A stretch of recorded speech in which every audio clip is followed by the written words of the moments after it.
सस्नेह निमंत्रण आपणास कळवण्यात अत्यानंद होतो की देशातील सर्वात पहिले सार्वजनिक ठिकाणी उभारले जाणारे प्रभू श्रीरामांच्या पूर्णाकृती शिल्पाचा भव्य उद्घाटन सोहळा आज दिनांक 17 ऑगस्ट रोजी महाराष्ट्र राज्याचे लोकप्रिय मुख्यमंत्री नामदार एकनाथजी शिंदे साहेब यांच्या शुभ हस्ते भव्य दिव्य स्वरूपात पार पडणार असून या ऐतिहासिक सोहळ्याचे साक्षीदार होण्यासाठी सहकुटुंब सहपरिवार आपण सहभागी व्हावे हेच सर्व श्रीराम भक्तांच्या वतीने आपणास आग्रहाचे निमंत्रक पुणे शहर अध्यक्ष व प्रखर हिंदुत्ववादी श्रीराम भक्त प्रमोद नाना भानगिरे।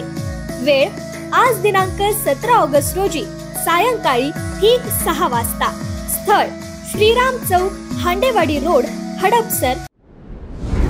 शासनाद्वारे नियमित शेतकरी खातेदारांना 50,000 पर्यंत प्रोत्साहन अनुदान देण्यात आले। यामध्ये 779 शेतकऱ्यांचं अनुदान काही कारणांनी रखडलं होतं। या खातेदारांना आता VK नंबर प्राप्त होतोय। त्यांनी बँक खाते आधार लिंकिंग केल्यानंतर त्यांना शासन अनुदानाचा लाभ मिळणार आहे। महात्मा ज्योतिराव फुले शेतकरी कर्जमुक्ती योजनेअंतर्गत कर्जदार शेतकऱ्यांची कर्जमाफी करण्यात आली, परंतु नियमित कर्ज भरणाऱ्यांना योजनेत डावलल्यामुळे शेतकरी नाराज झाले।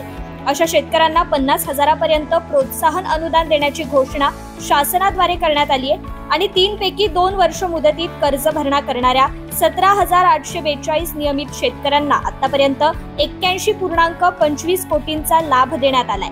यामध्ये 779 शेतकऱ्यांचे आधार प्रमाणीकरण राहिले होते। महाराष्ट्र राज्यात आशियाई विकास बँकेच्या सहाय्याने डाळिंब, केळी, संत्रा, मोसंबी, सीताफळ, पेरू, चिकू, स्ट्रॉबेरी, भेंडी आणि मिरची, आंबा, काजू, लिंबू, पडवळ आणि फुल पिके या 15 पिकांची उत्पादन ते ग्राहकांपर्यंत वितरण अशा एकात्मिक मूल्य साखळ्यांचा विकास करण्यासाठी मॅग्नेट प्रकल्प राबवण्यात येतोय।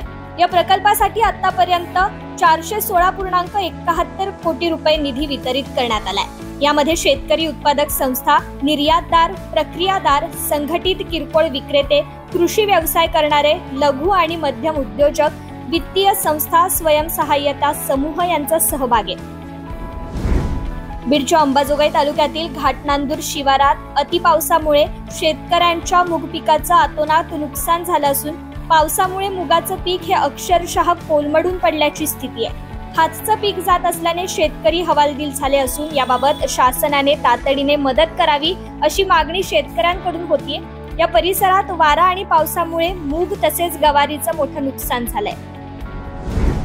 सातारा जिल्ह्यातील कोरेगाव तालुक्यातील तडवळे गावातील पोपट साळुंखे या प्रगतशील शेतकऱ्याने गुलाबाची शेती केली आहे। गुलाबाची लागवड त्यांनी आपल्या 30 गुंठे शेतात केली आहे। 3 वर्षात त्यांनी आतापर्यंत 50 ते 60 गुलाबाच्या तोडी केल्यात। त्यामधून महिन्याला 40,000 रुपये इतकं उत्पादन त्यांनी घेतलंय।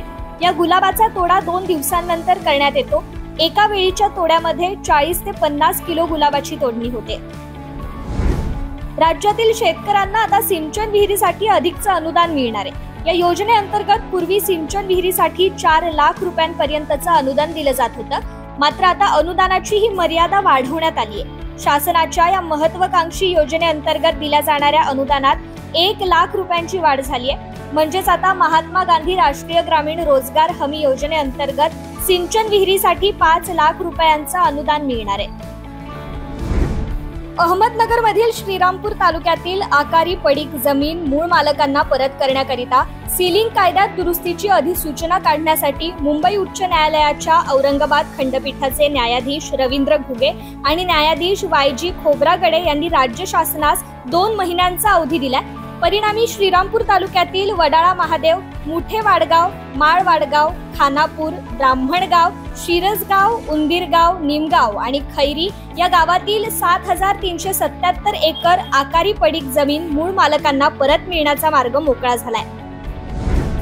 महाराष्ट्रात सांगली जिल्हा हा द्राक्ष पंढरी म्हणून पूर्ण जगभरात प्रसिद्ध आहे। सांगली जिल्ह्यात निर्यातक्षम द्राक्षांची लागवड मोठ्या प्रमाणावर होते। प्रामुख्याने सोना Ekka, SSN, RK super Sonaka, माणिक चमन या जातीची द्राक्षे परदेशात निर्यात केली जातात। जिल्ह्यातून परदेशात युरोप, चीन, रशिया, दुबई, सौदी अरेबिया या देशात द्राक्षांची प्रचंड मागणी आहे आणि सांगली जिल्ह्यातून गेल्या 4 ते 5 वर्षांपासून द्राक्ष निर्यातीचा आलेख वाढत आहे। तासगाव, मिरज, खानापूर, कवठे महाकाळ या तालुक्यातून युरोप आणि दुबईला पाठवली जाणारी निर्यातक्षम द्राक्षे तयार केली जातात। नैसर्गिक आपत्तीवर मात करत द्राक्ष उत्पादक शेतकरी निर्यातक्षम द्राक्ष बागा चांगल्या पद्धतीने तयार करतात। बारामती तालुक्यातील सोमेश्वर सहकारी साखर कारखान्याने मागील 2023-24 गाळप हंगामातील ऊसाला 3,571 रुपये उच्चांकी ऊस दर जाहीर केला असून राज्यात FRP पेक्षा 697 रुपये जास्त दर देणारा सोमेश्वर कारखाना राज्यातील क्रमांक 1 चा कारखाना ठरला। नुकत्याच झालेल्या संचालक मंडळाच्या बैठकीमध्ये या सर्वोच्च ऊस दरावर शिक्कामोर्तब करण्यात आल्याची माहिती सोमेश्वर सहकारी साखर कारखान्याचे अध्यक्ष पुरुषोत्तम जगताप यांनी दिली आहे। सस्नेह निमंत्रण आपणास कळवण्यात अत्यानंद होतो की देशातील सर्वात पहिले सार्वजनिक ठिकाणी उभारले जाणारे प्रभू श्रीरामांच्या पूर्णाकृती शिल्पाचा भव्य उद्घाटन सोहळा आज दिनांक 17 ऑगस्ट रोजी महाराष्ट्र राज्याचे लोकप्रिय मुख्यमंत्री नामदार एकनाथजी शिंदे साहेब यांच्या शुभ हस्ते भव्य दिव्य स्वरूपात पार पडणार असून या ऐतिहासिक सोहळ्याचे साक्षीदार होण्यासाठी सहकुटुंब सहपरिवार आपण सहभागी व्हावे हेच सर्व श्रीराम भक्तांच्या वतीने आपणास आग्रहाचे निमंत्रण। निमंत्रक पुणे शहर अध्यक्ष व प्रखर हिंदुत्ववादी श्रीराम भक्त प्रमोद नाना भानगिरे। वेळ आज दिनांक 17 ऑगस्ट रोजी सायंकाळी ठीक 6 वाजता। स्थळ श्रीराम चौक, हांडेवाडी रोड, हडपसर, पुणे।